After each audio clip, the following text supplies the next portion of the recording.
నమస్తే నేను మీ కుప్ప పద్మిని ఇన్నాళ్ళు మీ సపోర్ట్ ని నాకు అందిస్తూ మీ ప్రేమని నాకు అందిస్తున్న ప్రతి ఒక్కరికి కృతజ్ఞతలు ఇప్పుడు చూడబోతున్న ఈ వీడియో కూడా ఖచ్చితంగా మీకు ఉపయోగపడుతుంది లైక్ షేర్ అండ్ సబ్స్క్రైబ్ చేసి మీ ఇష్టాన్ని అలాగే మీ సపోర్ట్ ని నాకు అందించండి అలాగే ఈ వీడియో పట్ల మీ అభిప్రాయాన్ని కామెంట్ సెక్షన్ లో కామెంట్ చేసి నాకు తెలియజేయండి నమస్తే నమస్కారం శుభోదయం కార్యక్రమానికి స్వాగతం ఈ రోజు 30వ తారీఖు సెప్టెంబర్ నెల 2024వ సంవత్సరం సోమవారం శ్రీ క్రోధినామ సంవత్సరం దక్షిణాయనం వర్ష ఋతువు హస్తాకార్తె ఈ రోజు భాద్రపద మాస బహుళపక్ష త్రయోదశి తిథి రాత్రి 7:06 వరకు తదుపరి చతుర్దశి తిథి మఖా నక్షత్రం ఉదయం 6:19 వరకు తదుపరి పూర్వ ఫల్గుని నక్షత్రం శుభం యోగం రాత్రి 1:18 వరకు తదుపరి శుక్ల యోగం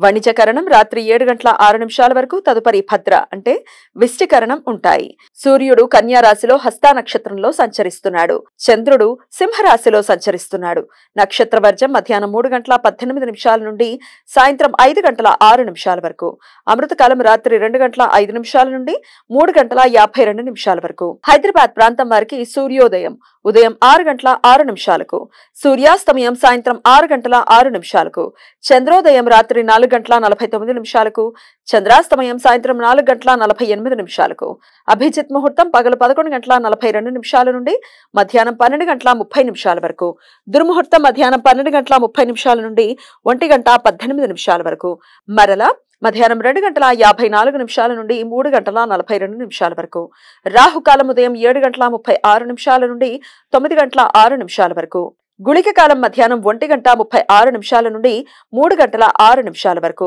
యమగండం ఉదయం 10:36 నుండి మధ్యాహ్నం 12:06 వరకు ఈ రోజు మాస శివరాత్రి శివ భక్తులు ఈ రోజంతా ఉపవాసముండి శివుణ్ణి బిల్వపత్రాలతో పూజించి రుద్రాభిషేకం చేస్తారు ఈరోజు కొన్ని ప్రాంతీయ సాంప్రదాయాల ప్రకారం గజఛాయ యోగం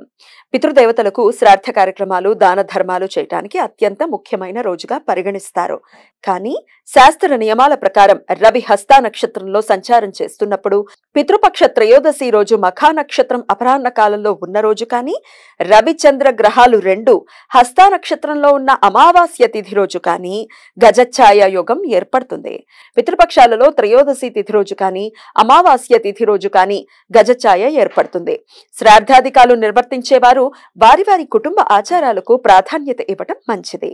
కృష్ణ యజుర్వేద సాంప్రదాయం ప్రకారం ఈ రోజు కలియుగాది ప్రతి యుగ ప్రారంభం రోజున పితృదేవతలకు తర్పణాలు ఇవ్వటానికి దాన ధర్మాలు చేయటానికి అనుకూలం పితృపక్ష శ్రార్థాలను పార్వణ శ్రార్థాలు అని పిలుస్తారు ఈరోజు త్రయోదశి శ్రార్థం శుక్లపక్ష త్రయోదశి తిథి రోజు కానీ బహుళపక్ష త్రయోదశి తిథి రోజు కానీ మరణించిన కుటుంబ సభ్యులకు శ్రార్థ కార్యక్రమాలు నిర్వర్తించడానికి అనుకూలమైన రోజు ఈ సమాచారాన్ని మనకు అందించిన వారు మేడికొండూరు విశ్వనాథ్ ప్రసాద్ గారు ఆయనకు కృతజ్ఞతలు తెలియజేస్తూ శివనామ స్మరణతో సమస్త సన్మంగళాని భవంతు నమస్కారం